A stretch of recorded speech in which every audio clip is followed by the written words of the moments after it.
País e o mundo, cordiais saudações, bem-vindos a mais uma edição do programa 3600 segundos. O programa da televisão de Moçambique que promove o debate acadêmico de temas relevantes e que causam transformação social. Para quem tem acompanhado o nosso programa, sabe que ao longo das nossas edições, o programa tem promovido o debate acadêmico inclusivo de temas relevantes, passa a repetição. E para hoje temos como tema democracia ambiental em Moçambique, congruências legais, contradições práticas. É um trabalho produzido de forma conjunta pelo professor Meloni e a investigadora Ana Lúcia. Como já sabe, para nos ajudar a melhor percorrer o nosso assunto, contamos com o nosso painel principal. Doutor Fazenda, saudações, mais um programa. Como é que estão as energias? As energias estão em alta. Vamos aqui discutir um trabalho que praticamente assenta-se em 3 pilares: democracia ambiental, falamos por um lado da sustentabilidade e falamos do direito ambiental. Obrigada, doutor Fazenda. Temos uma figura feminina no nosso painel, doutora Ana Lúcia. Bem-vinda ao nosso programa. Muito obrigada. Saudações a todos. De facto, o tema de democracia ambiental em Moçambique, congruências legais e contradições práticas, é de fundamental importância para a sociedade moçambicana. Exato, obrigada. Doutor Jorge Tempo, bem-vindo mais uma vez ao nosso programa. Muito obrigado, saudações a todos. Dizer que falar do direito, falar do ambiente é falar de um direito consagrado na Constituição da República de Moçambique e tem normas específicas e que vamos ao debate. É um tema muito interessante. Muito obrigado. Exato, vamos ao debate, mas antes o doutor Fazenda vai fazer as contextualizações habituais sobre o tema que nos propusemos a debate hoje. Doutor Fazenda? Muito obrigado. Dizer que, como todos nós sabemos, há várias declarações, várias convenções, várias cimeiras que acontecem acerca do ambiente. Já houve a cimeira de Joanesburgo, cimeira do Rio de Janeiro, cimeira do Quioto, cimeira de Paris, onde as Nações Unidas levam todos os países para ter que subscrever aquilo que é a convenção que vem dessa cimeira. Na cimeira do Rio de Janeiro, ocorrida em 1992, lá define-se pela primeira vez o que seria a democracia ambiental.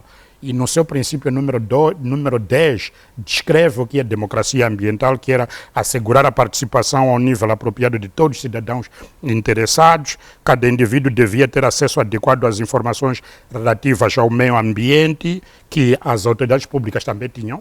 Por outro lado, tinha que haver a participação nos processos de tomada de decisões por parte das populações. Os Estados deveriam facilitar e estimular a consciencialização dessa participação e um acesso efetivo a todos os procedimentos judiciais por parte dos cidadãos. Certo, doutor Fazenda, muito obrigada pelas contextualizações, mas agora convido o estimado telespectador a acompanhar o apontamento de reportagem feita na Universidade Técnica de Moçambique para apreciar a análise dos estudantes sobre o nível de democracia no país. Acompanhe.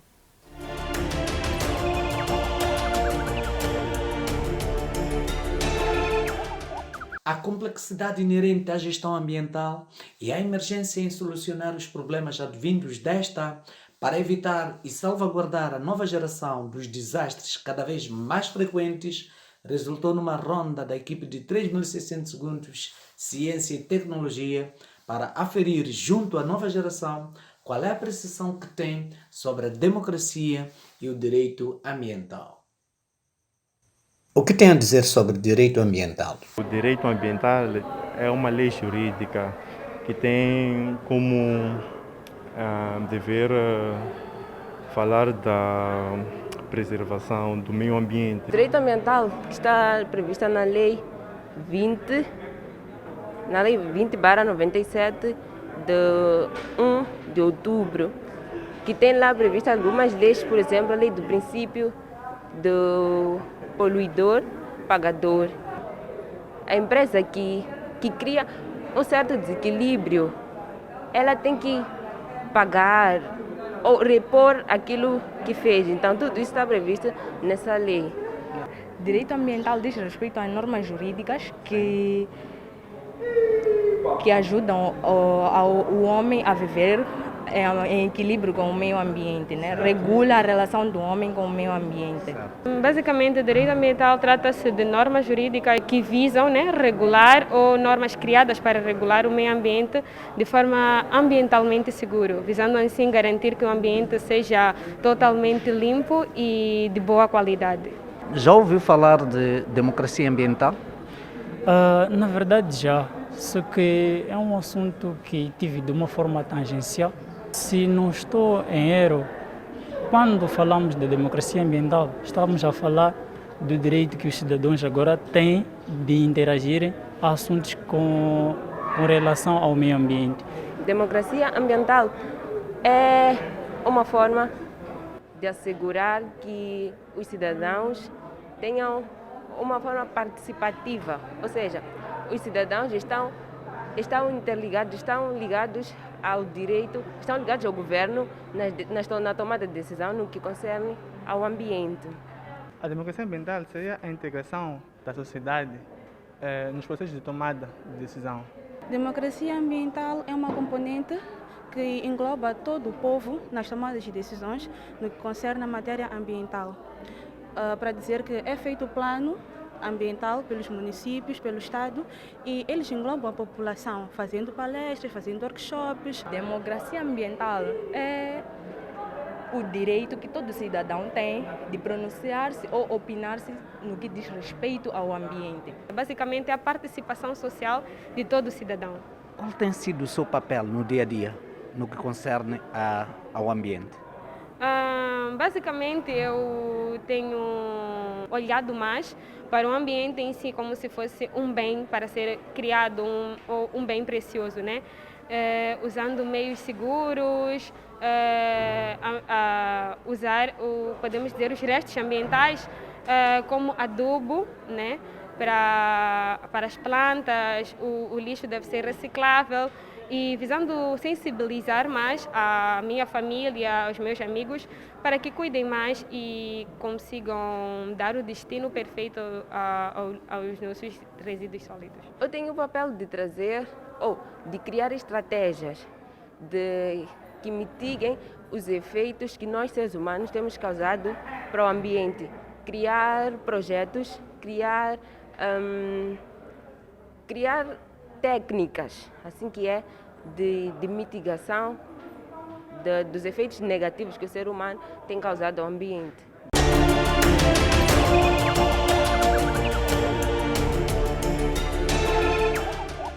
Pois bem, acabamos de acompanhar aqui aquelas que são as apreciações dos estudantes finalistas em matéria que nos propusemos a debate.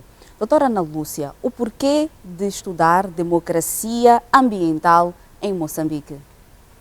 Qual foi o objetivo que norteou a vossa pesquisa? Bom, muito obrigada mais uma vez. Primeiro, dizer que esta pesquisa tinha como finalidade fazer uma comparação histórica, né, a partir de documentos internacionais, né, documentos jurídicos internacionais, sempre em consonância com a convivência, aliás, a atualidade, a realidade de Moçambique, né, e tendo em conta também o quadro jurídico moçambicano. E, bom, o objetivo foi mesmo de perceber como a democracia ambiental pode ser fundamental para o desenvolvimento das comunidades, né? Tendo em conta a questão da sustentabilidade e tendo em conta também da questão do direito humano ao ambiente. Daí que, quando o Dr. Zicai estava a fundamentar sobre os pilares da democracia ambiental, que seria acesso à justiça em matérias do ambiente, acesso à informação quanto a questões ambientais e acesso também, aliás, à tomada de decisões quanto a algumas decisões relacionadas com, por exemplo, projetos ambientais e etc. Então, a democracia ambiental, neste caso, vem como um desafio, né? Como um instrumento que possa ajudar as entidades governamentais em Moçambique para poderem resolver certos problemas que apoquentam a sociedade. Então, o objetivo fundamental de estudo foi trazer uma abordagem internacional, comparando com a questão jurídica nacional, tendo em conta a convivência ou a realidade local de Moçambique. Exato. Ainda ao longo do seu trabalho, falou sobre o fato de existir a lei consagrada na Constituição que permite que os cidadãos possam gozar desse pleno direito de ter informação sobre o ambiente. Olhando para o contexto moçambicano, como é que estamos? O cidadão tem realmente um papel importante ou tem desempenhado esse papel como posso dizer, de controle dos danos ambientais? Penso que ainda é um desafio que os moçambicanos enfrentam quanto a essa questão de acesso à informação, acesso à justiça, acesso à tomada de decisões quanto a questões ambientais. Então, nós temos tido, ou já de acordo com os resultados da pesquisa, nós percebemos que há na comunidade, a comunidade está encarando vários problemas ligados à questão, por exemplo, de um exemplo que posso dar, né? Se um projeto vai se instalar numa determinada sociedade, né? Será que esta sociedade tem conhecimento desse projeto? Será que a sociedade foi, ou a comunidade local, né, foi auscultada sobre a implantação daquele projeto e qual é o benefício, né, daquele projeto quanto em relação à comunidade local? Então, são esses desafios que a pesquisa traz, né? E que, de facto, há muitas fragilidades quanto a esta questão de democracia ambiental. É um desafio, na verdade. Obrigada. Sim. Dr. Jorge Tembe, a doutora Ana Lúcia levantou aqui alguns fenómenos que tem estado a notar, principalmente no que diz respeito ao processo de informação às comunidades sobre um possível investimento na área, por exemplo, de prospecção de recursos naturais e minerais.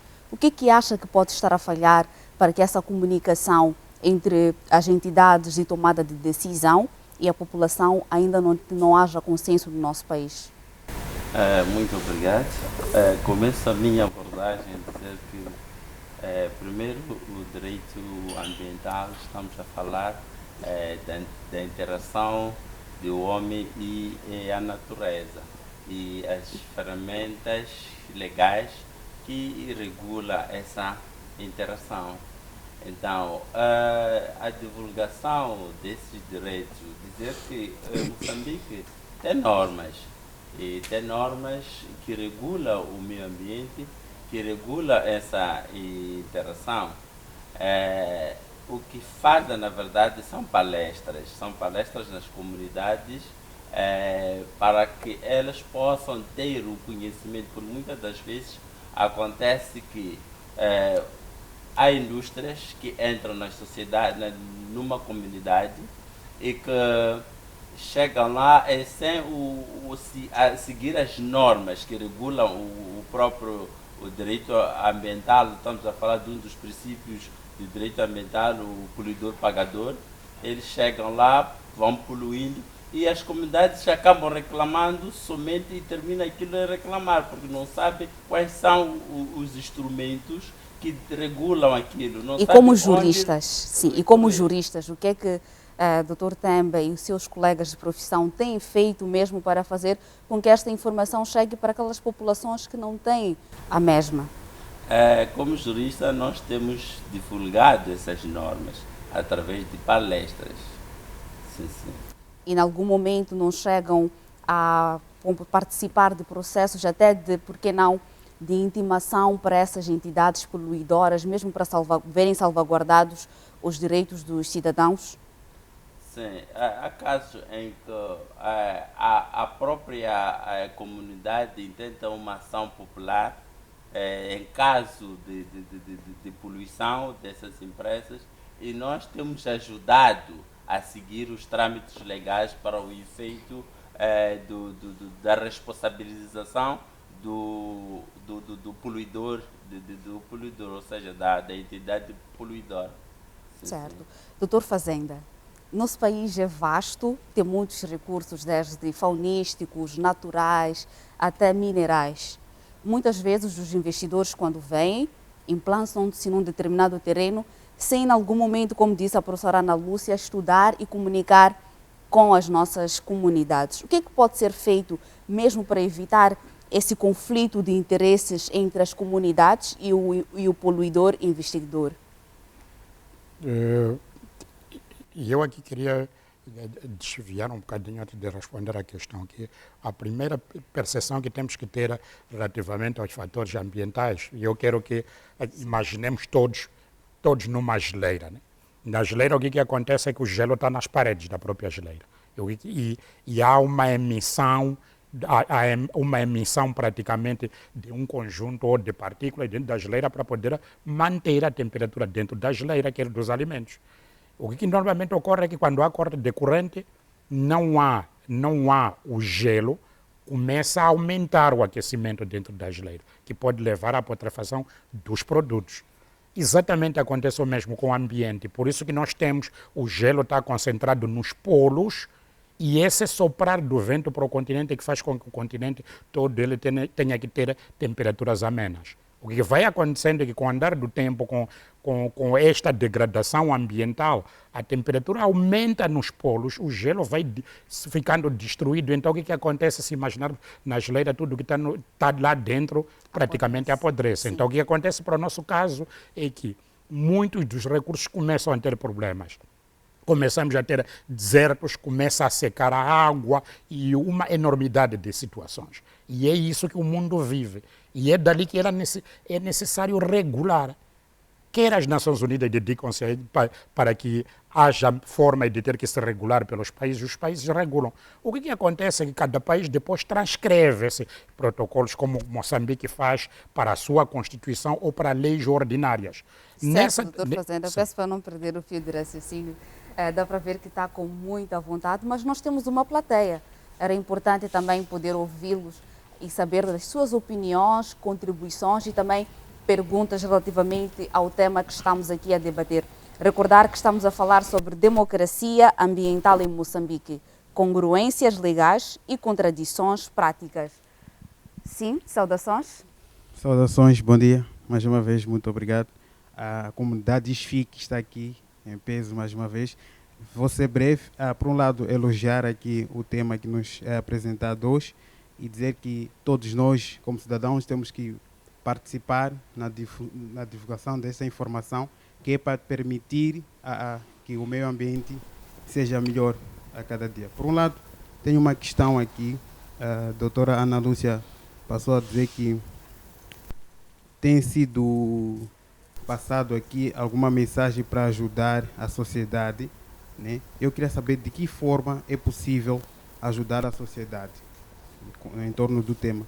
Também a questão seguinte, a nós que temos nos negligenciado por essa questão, que impacto isso pode nos trazer de forma negativa?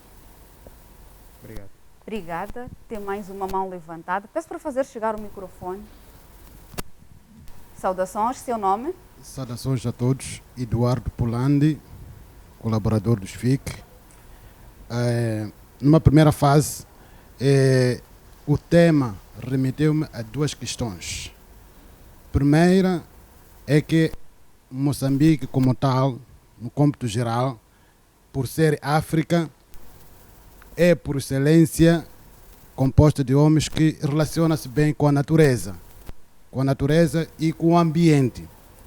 A segunda, segundo a contextualização da nossa pesquisadora, dizia que foi um estudo comparativo.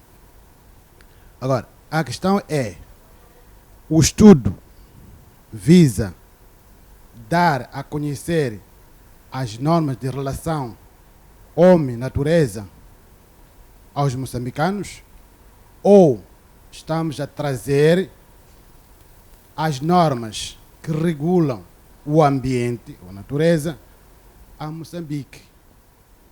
Muito obrigado. Obrigada. Vamos ouvir mais uma pessoa e depois retornamos para a plateia. Saudações, seu nome? Saudações. Chamo-me Manuel Paulo. De princípio, gostaria de saber acerca do desflorestamento. Ultimamente, tem-se feito vários programas para não fazer desmatamento ou desflorestamento, né? E muitas pessoas defendem acerca disso, que não se pode fazer desmatamento. Mas, por outra, existe também o uso desses próprios recursos. Muitas pessoas querem construir, querem fazer várias obras. Então, como nós podemos vencer essa discrepância entre as pessoas que não querem fazer o desmatamento e as pessoas que querem fazer uso dessas mesmas florestas? Obrigada. Ficou o essencial aqui da nossa plateia. Doutora Ana Lúcia, as questões foram lançadas. Esteja à vontade. Sim, obrigada. Eu vou responder de forma desordeira, né? Sim, esteja à vontade. Primeiro, gostaria de responder à questão do doutor que levantou sobre por que estudo comparativo, né? Se há alguma relação entre as normas jurídicas internacionais, né, com as de Moçambique. Primeiro dizer que o Dr. Zicai já tinha bem contextualizado esta questão de que Moçambique já tinha feito a ratificação de alguns documentos, desde a Conferência de Estocolmo até o relatório de Brundtland, que fala sobre o nosso futuro comum, que é a Terra. As organizações internacionais têm como missão defender a nossa terra, né? A casa comum, que é o meio ambiente. E nesse contexto, há uma relação sim, porque o que Moçambique defende é mesmo que seja protegida ou seja preservado o meio ambiente. E qual a relação entre o homem e a natureza? A relação tem que ser linear, né? O homem tem que ajudar a natureza a ter a sustentabilidade. No sentido de que se nós não preservarmos a nossa natureza, a natureza vai esgotando. Dizia um autor, Soromanho, se não estou em erro, sim. Então, ele dizia que a natureza está esgotando, né? Está em colapso. É preciso que haja esta relação entre o homem e a natureza. Quer dizer, o homem tem que sentir que eu tenho o dever de proteger a natureza. Se a natureza esgota, então o homem também esgota, e ali entra a questão do direito ambiental. E mesmo nessa cena, doutora Lúcia, sim, o doutor Fazenda estava a responder à questão sobre o descongelamento dos gelos, que vai também ter uma questão que também veio da plateia sobre que impactos pode ter o planeta. Acho que o doutor Fazenda pode contextualizar sobre este assunto, mesmo para continuar com o fio de pensamento sobre o exemplo que estava a dar da geleira e os impactos para o meio ambiente. Sim, e eu dizia que assim como acontece na geleira, se o gelo todo derrete, os alimentos começam todos a entrar no estado de putrefação. É a mesma coisa que está acontecendo com a nossa Terra. Na medida em que os gelos vão acabando nos polos, o nível de temperatura aumenta. E aumentar significa mais deserto e muita água e o resto que nós vamos perdendo. O que acontece é que é daí onde começa a se pensar na necessidade de andar a fazer uma série de convenções para poder disciplinar a sociedade, o mundo e a Terra. E Moçambique, para todas essas convenções internacionais, transcreveu para as suas leis. E cria a lei número 2097, que estava aí a ser comentada, de 1 de outubro, a lei do ambiente, que praticamente define ela a responsabilidade civil ambiental, a responsabilidade penal e contravencional em matéria ambiental e tantas outras coisas que ela mete lá dentro. Mas, por outro lado, tinha que se garantir também a boa governação dos recursos. Cria-se aí o diploma ministerial, há um diploma ministerial número 93 de 2005, de 4 de maio, e que ele regula a relação que tem que haver da comunidade com o investidor. O que acontece é que essa investidora, ele tinha que fazer consulta à comunidade, e no fim esse mesmo investidor tem que deixar 20% daquilo que é o investimento que faz para a comunidade e que esse investimento fica para a comunidade. A comunidade cria uma associação e essa associação é que gera esses recursos. O que normalmente tem acontecido é que há um momento em que não se faz consulta às comunidades, há momentos em que, consultando a comunidade, esta mesma comunidade, o modelo de gestão não é transparente, a comunidade elege 10 membros, não é transparente e cria problemas para a própria comunidade. Obrigado. Exato, obrigado, doutor Fazenda, sempre a trazer aqui o lado tanto científico, assim também como o lado social. Mas há uma questão que também ficou sobre o desflorestamento. Eu acho que o doutor Jorge pode responder olhando para a perspectiva legal. Nós estamos a falar de desflorestamento, não podemos só olhar para o grande investidor que chega e corta uma floresta toda. Mas temos o cidadão nativo que também vai à floresta e corta. Como olhar para esse tipo de situação? Podemos usar os mesmos processos tanto para a população como para o investidor? Assim, o que ocorre é que a natureza existe antes do homem. Então, o que acontece é que o homem chega na natureza e faz e desfaz com os meios que lá existem. Então, é daí que existem as normas jurídicas para regular a interação deste homem com a própria natureza. O que a lei diz? A inversão no direito do ambiente, a inversão de ônus de prova. Isso no direito em geral, o ônus de prova cabe a quem acusa, mas no direito do ambiente já não. Ônus de prova cabe a quem quer investir naquela área. Esse investidor é que deve provar com A mais B que o investimento dele em nenhum momento estará a pôr em causa o próprio meio ambiente.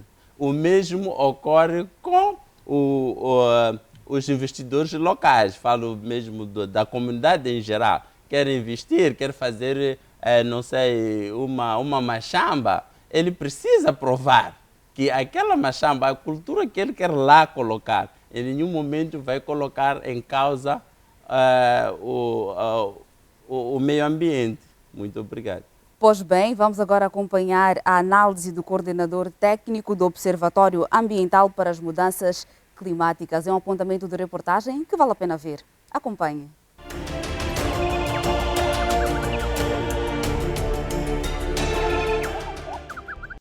Democracia ambiental em Moçambique.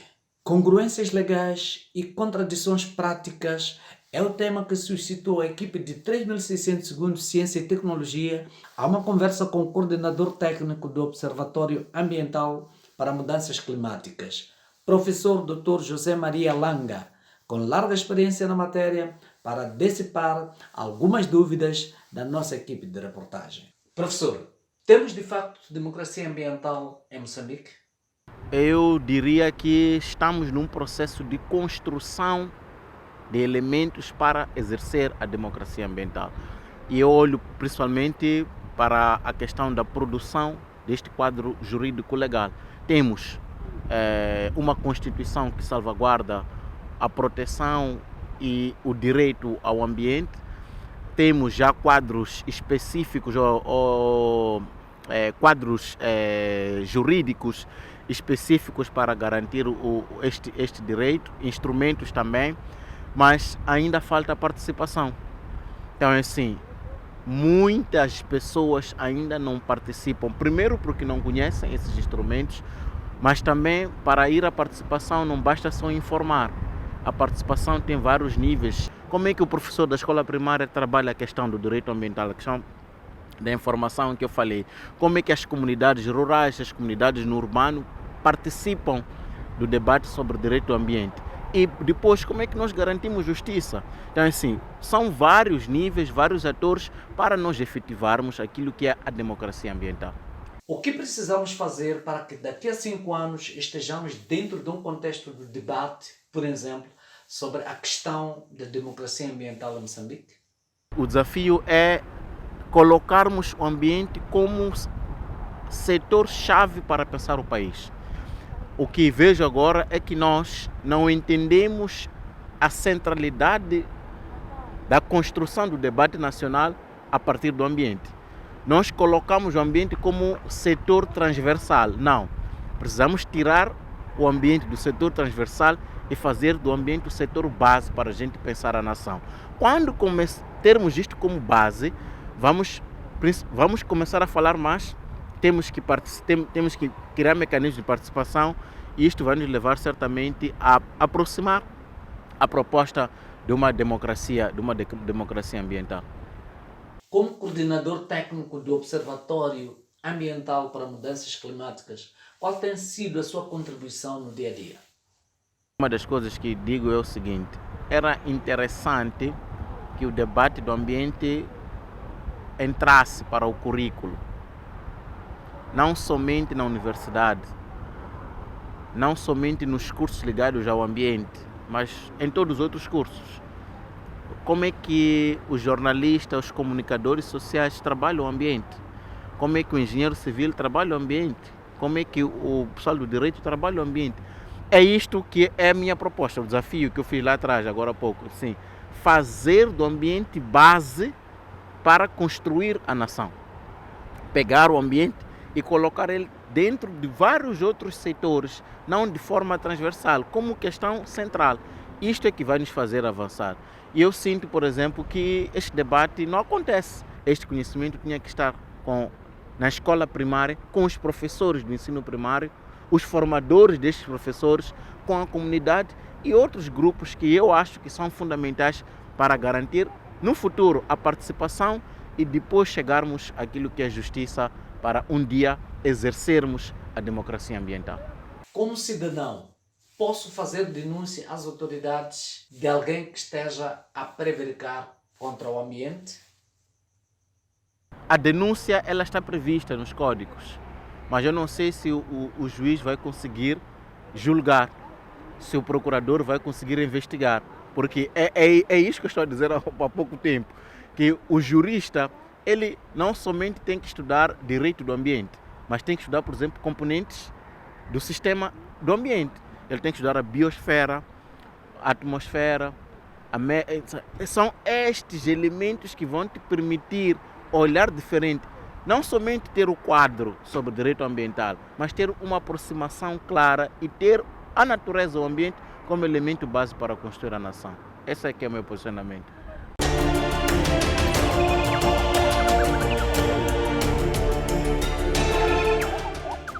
Certo, um apontamento de reportagem super interessante. Volto mais uma vez a promover o debate, tanto com o painel principal, assim também com a minha plateia. E tem ali raparigas, gostava de ouvi-las, ainda que não sejam questões, podem ser algumas contribuições sobre as práticas ambientais que vocês têm estado a fazer, até porque o ambiente é de todos nós. Quem vai falar?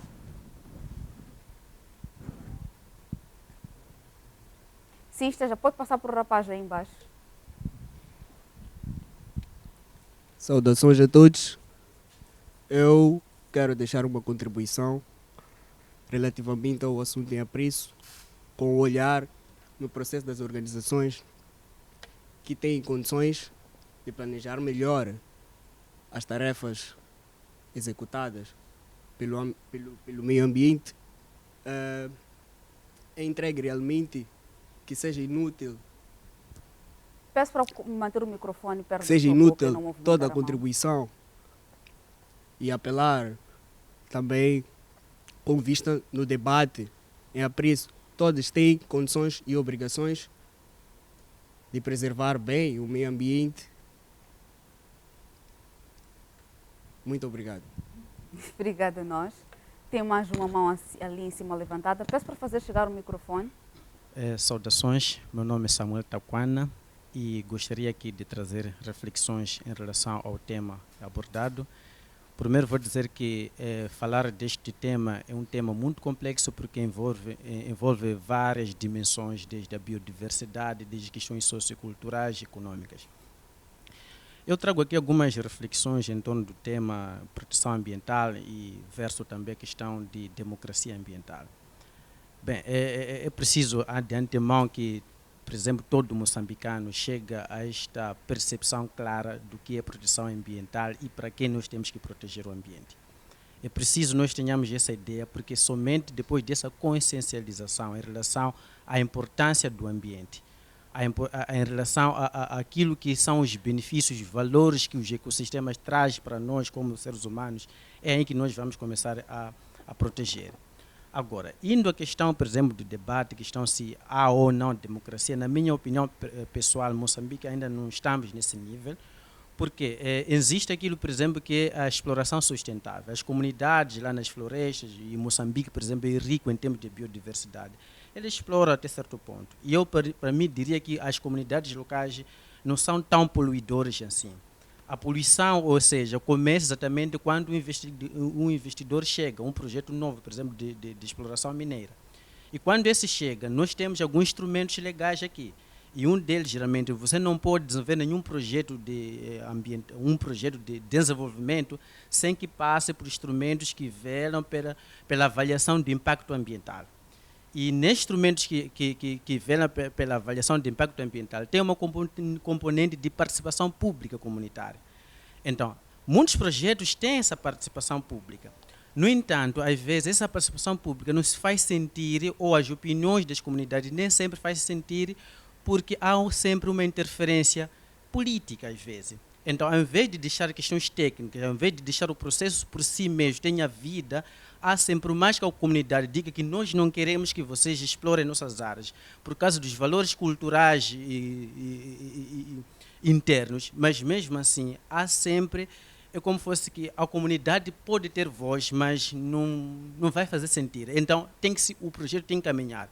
E isso também é porque temos razões, porque nós estamos num país em desenvolvimento, precisamos de desenvolvimento.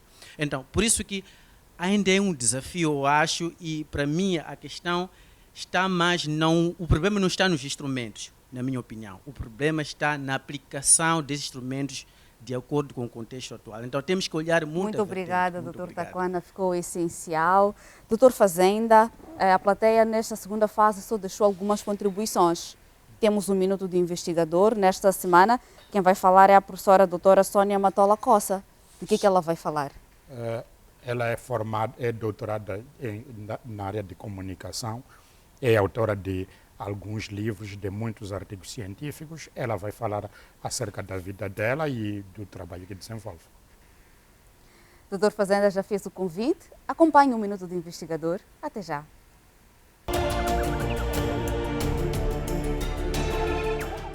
Chamo-me Sônia Coça Matola, natural de Magude, formada na área de comunicação.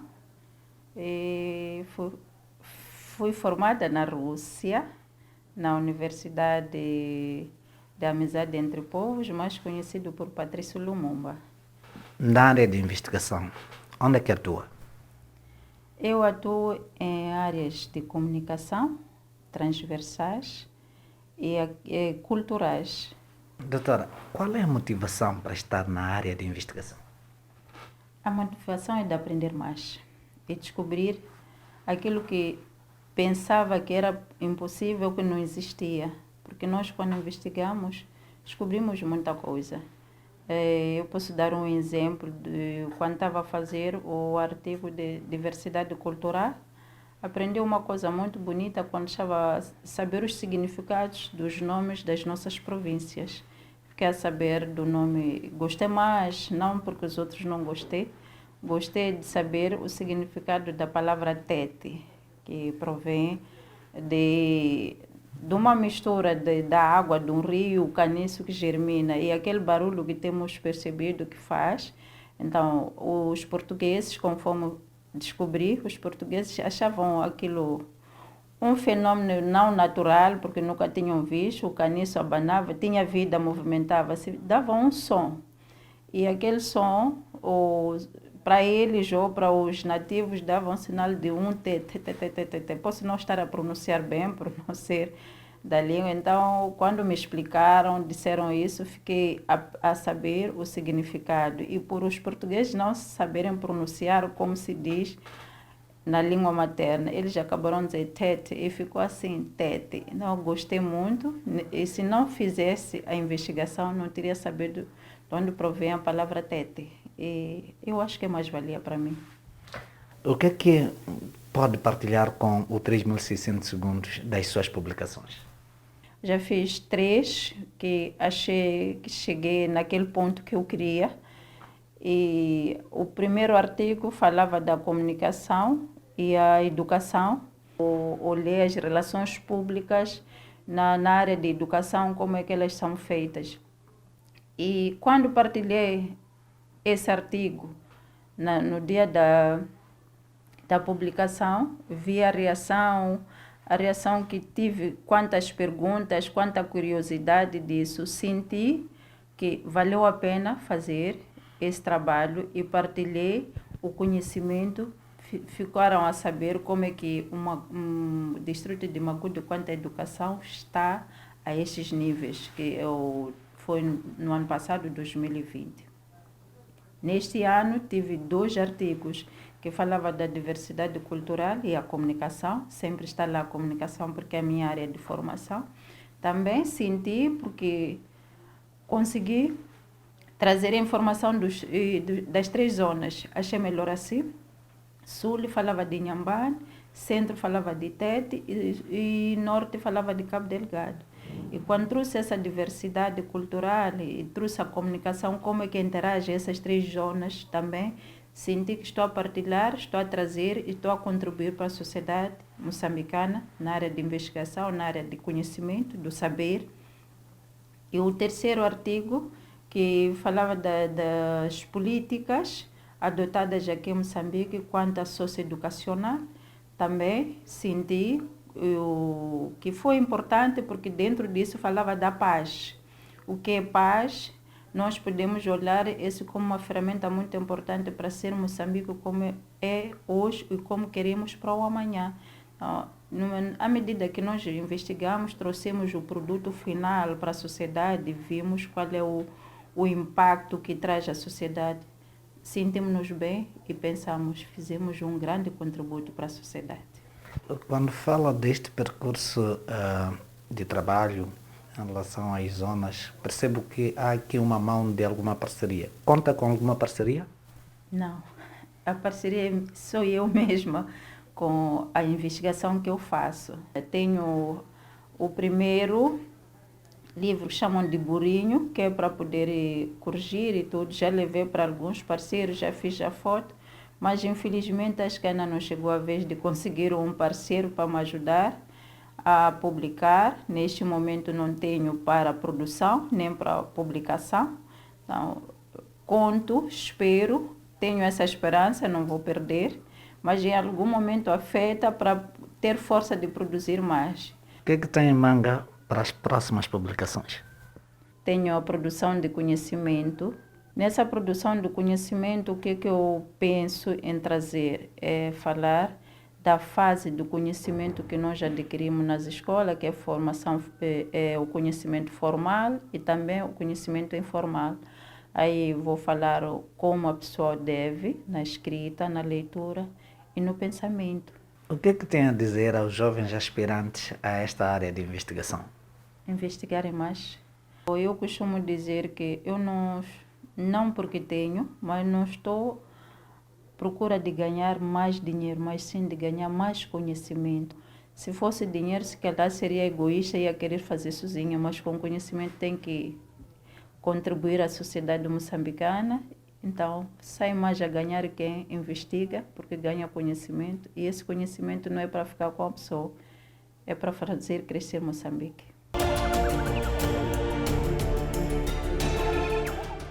Pois bem, após termos acompanhado o Minuto de Investigador, volto a devolver a palavra ao meu painel principal, mesmo para em jeito de algumas abordagens sobre o assunto que estamos aqui hoje a debater, recordar ao estimado telespectador que temos como tema democracia ambiental em Moçambique, congruências legais, contradições práticas. Doutora Ana Lúcia, quando a plateia esteve a contribuir, estava a tomar algumas notas, o que quer dizer neste momento?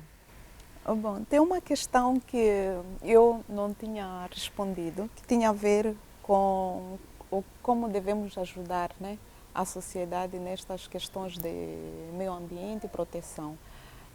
Tem um conceito que se tem levantado, né, que é a questão de educação ambiental. Em Moçambique, apesar de que temos ainda algumas fragilidades neste âmbito, mas tem havido palestras e outras ações para poder fazer chegar às comunidades sobre a necessidade da proteção do meio ambiente, né? E a necessidade mesmo do cidadão saber que o meio ambiente é um direito humano consagrado na Constituição da República de Moçambique. E é nessa senda em que vou mesmo dizer que não é só a parte das entidades ou as instituições que devem desempenhar esse papel de chamar a atenção sobre a necessidade da preservação, mas também o cidadão moçambicano tem esta obrigação de preservar. Há necessidade de mudarmos a nossa postura, né? E refletirmos sobre esta questão e cada um fazer o seu dever, né? E como é que seria cada um fazer o seu dever? Suponhamos que eu estou na rua e vejo alguém a jogar o lixo no chão. O que é que eu devo fazer? Qual é que devia ser a minha atitude para ser ambientalmente correta? Sim, é levar, não deitar o lixo na rua, nas estradas, né? No mar, porque isso extingue os recursos do mar. Não praticar ações que possam colocar em causa o meio ambiente. Então, nós temos que fazer o nosso papel, temos que evitar de poluir o meio ambiente. Sim, Dr. Jorge Tembe, como é que podemos tratar desse assunto? Se, por exemplo, se faz uma investigação e se chega à conclusão de que determinada pessoa poluiu o ambiente, quais são os trâmites legais a seguir? Muito obrigado. Em caso de poluição do meio ambiente, tem normas que punem aos poluidores, desde os poluidores industriais até os poluidores, digamos, esses que lançam o lixo nas estradas. Há normas, há posturas municipais que regulam esses atos. Tem casos de circulação com animais que acabam em algum momento defecando na via pública. Há normas, há posturas que regulam esses atos. Nós podemos, na verdade, através de denúncias populares, viu a ação a ocorrer e há que denunciar, porque sem denúncia não há como a entidade legal ou a entidade competente tentar uma ação contra esse poluidor. Então, o que eu aconselho mais é a denúncia desses atos que em algum momento colocam em causa o nosso meio ambiente para melhor viver num ambiente sã. Doutor Fazenda, tem alguma coisa a comentar? Podíamos, se calhar, tocar para a questão de prospecção mineira. Muitas vezes, os artesãos, os mineiros artesanais, assim que são, eles fazem a lavagem do ouro que tiram na água, no rio que eles mesmos consomem. Que impactos isso pode ter para o ambiente, não só num período de 5 anos, mas também, quem sabe, aqui no futuro?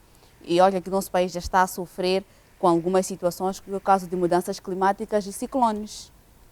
Sim, se quisermos reparar para o caso de exploração de minérios, todos sabemos dos casos levantados sobre Namanhumbira, sabemos dos casos levantados sobre ouro em Manica, carvão em Tete e a poluição que está a ocorrer lá junto às comunidades. Uma das situações que nós temos é que, para o caso específico do ouro, normalmente o ouro não sai ele só como ouro, sai um amálgama, né? Isso significa que é um conjunto de terra misturado com ouro e outras coisas. E para ver a separação aqui, aplica-se, em algum caso, o mercúrio. E o mercúrio já sabemos que é cancerígeno. E isto escorre para o rio. As pessoas, as comunidades consomem essa água do rio, que contém mercúrio, o que significa que pode, em algum determinado momento, vir a causar problema para a saúde das pessoas, para além de causar problemas para a biodiversidade que se encontra naquele rio, e para os peixes, para as plantas, e uma enormidade. Nós sabemos que 80% do oxigênio que nós consumimos provém da vida marinha. Significa que 80% do oxigênio que nós consumimos vem lá dos rios ou então dos mares. O que significa que, e por consequência, são locais onde desagua tudo. Desagua a água que vem das fossas, desagua a água que vem da extração mineira, vai exatamente para esses locais. Daí que são centros de concentração daquilo que nós produzimos. O que temos que fazer como cidadãos? A Fazenda vai responder essa questão, mas antes, doutora Lúcia, mesmo sobre o fato que o doutor Fazenda disse que para o mar vai tudo que nós descartamos. Estamos numa altura em que estamos numa situação pandémica, Covid-19, e muitos de nós utilizam máscara descartável e deitamos em locais inapropriados e muitas vezes são arrastados para o mar. Que impacto isso pode ter para a própria biodiversidade marinha, como o doutor Fazenda esteve aqui a referir? Sim, de facto, as máscaras lançadas ao mar é que nem um lixo qualquer também lançado ao mar, né? Isso polui o meio, né? E naturalmente as espécies também são afetadas. Então temos que evitar esse tipo de atitude, né? E que, de facto, por exemplo, a Covid-19, ela é também aliada a questões ambientais. Todo mundo já sabe qual é a contextualização histórica, né, do surgimento da Covid-19. E alguns problemas de saúde pública atualmente são relacionados com as questões, com a má preservação ambiental. E esta é uma chamada de atenção para todos nós, né? Para além dos desastres naturais que têm havido, aliás, que acontecem no mundo, mas sobretudo de forma frequente em Moçambique. E mesmo em jeito de considerações finais, o que é que poderia recomendar? Esteve aqui a falar sobre os impactos negativos das mudanças climáticas, sobretudo no nosso país. Poderia, em jeito de considerações finais, falar dos impactos e alertar para a mudança de comportamento? Sim, penso que um dos grandes impactos mesmo negativo é acelerar a nossa, aliás, retardar, né, o crescimento, o desenvolvimento econômico do país. E todo mundo está a sentir isto, né? As mudanças climáticas são tão desastrosas que afetam de forma negativa o crescimento econômico, social de Moçambique. E que hoje em dia ouvimos falar também sobre a questão dos deslocados internos em Cabo Delgado, por exemplo, que há uma crise intensa humanitária e estes aspectos são aspectos de refletir e que temos que, quer dizer, o que o doutor lá da reportagem estava a dizer, né?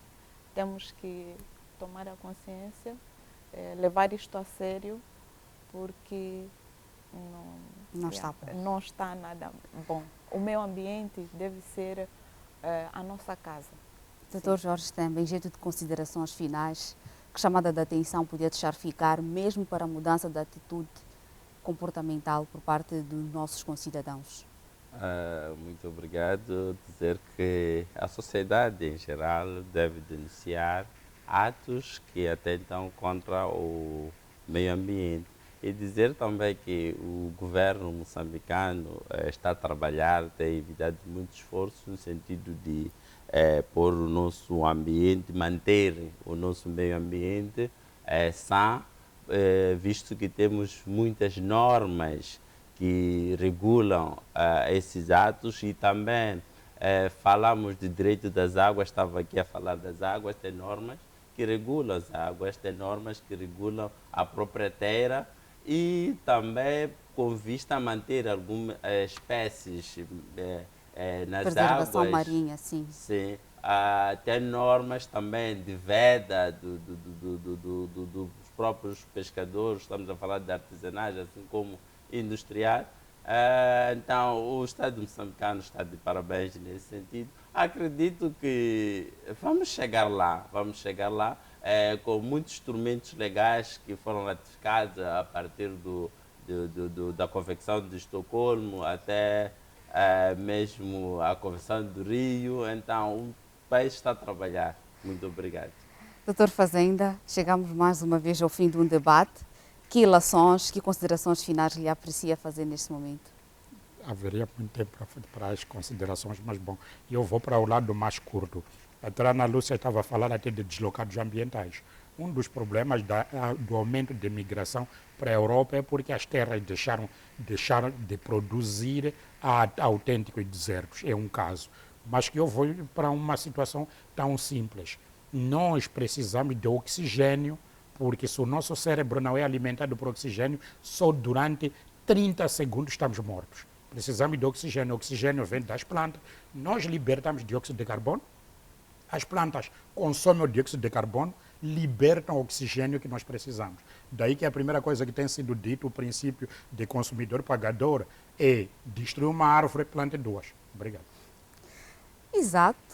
Destruir uma árvore, plante duas. É desta feita que damos por terminada a presente edição do programa 3.600 segundos. Mas antes, deixe-me recordá-lo que você também pode ter o seu trabalho aqui alvo de debate, bastando para tal enviar para o nosso endereço eletrônico s3600tvm@gmail.com. Não se esqueça de anexar o seu contacto e vai ser com muito gosto que nós vamos promover um debate. Dispensamos-nos com promessa de voltar numa próxima oportunidade. Fique bem.